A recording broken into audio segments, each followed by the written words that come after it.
Hey guys, it's Miss Cecilia here. It's been a while, so some of you may not remember, but I'm a scientist from Caltech, and I used to come to your school a lot and do fun science activities with you guys. Now, your teachers tell me that you've been learning about different types of plants and animals and about something called biodiversity. Biodiversity is kind of a long word, but it just means the number of different types of plants and animals, living things that exist in a place. So you don't have to live in a tropical rainforest or a coral reef in order to see some really interesting biodiversity. In fact, if you want to learn something about the biodiversity of the community that you live in, I recommend that you get some paper and a pencil, maybe a notebook or something hard to write on, and just walk outside, either your home or the park, or even just looking out your window. And I want you to think about all of the different types of plants and animals that you see there. So when you think of a plant, you might picture a tree, you might picture a flower, and you have to ask yourself, what do these things have in common? What's different between them? So here's some examples just walking down the block outside of my own house that I can show you.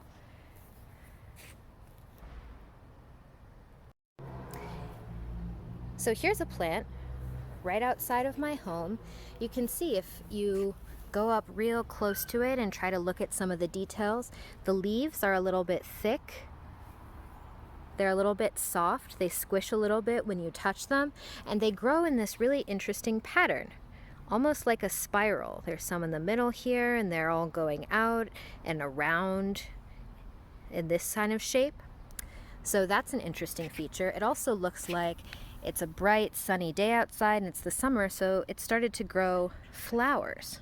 So you guys, I'm sure, have seen or heard of flowers before, but flowers are a plant's way of trying to make more of itself. So plants grow flowers, and often they try to grow them with interesting smells or bright colors so that they can attract different types of insects, because the insects will come and they'll land on the flower and they'll try to eat some of the sweet juice, some of the nectar that's inside of the flower, and then they'll fly off and they'll go to another flower. And when they go, they'll take a little bit of the plant with them, and that little bit of that plant will mix with the other plant, and they'll be able to create new seeds that can fly around the neighborhood and plant themselves somewhere else. So there's another plant over here that also has a flower, but this flower is a different color and a slightly different size. And it's on a totally different looking plant that grows sharp spikes on it.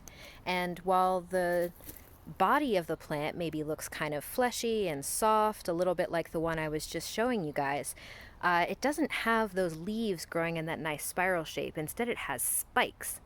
So what you might try doing with your notebook is just looking around your neighborhood and trying to find a few different plants and think about what makes them different, what makes them similar.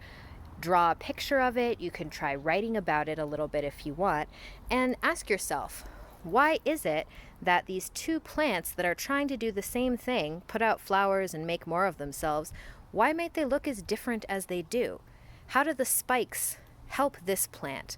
Or how do those nice soft leaves growing in nice neat spirals help this plant over here?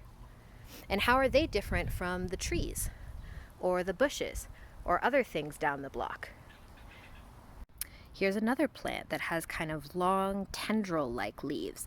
They're still kind of soft to the touch, but this plant doesn't seem to be putting out any flowers. So I wonder why that might be. This tree is right outside of my apartment, and it's one of my favorite plants in the neighborhood. It's a type of cork tree, and if you look really closely at the bark here and you press it a little bit, you can see how soft it is.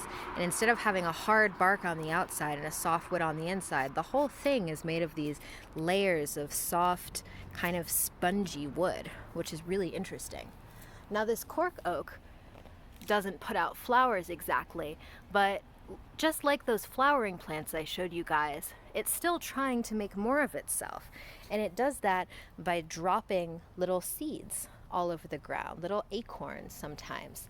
And those acorns get either picked up and transported by other animals to other places, and then they get buried and a new tree grows, or they might start to try to spring up right here under the tree. So writing a few notes down and drawing a picture might not seem super scientific because there's no chemicals or glassware or other things to deal with, but a lot of science is just making observations and coming up with questions based on the things that you find.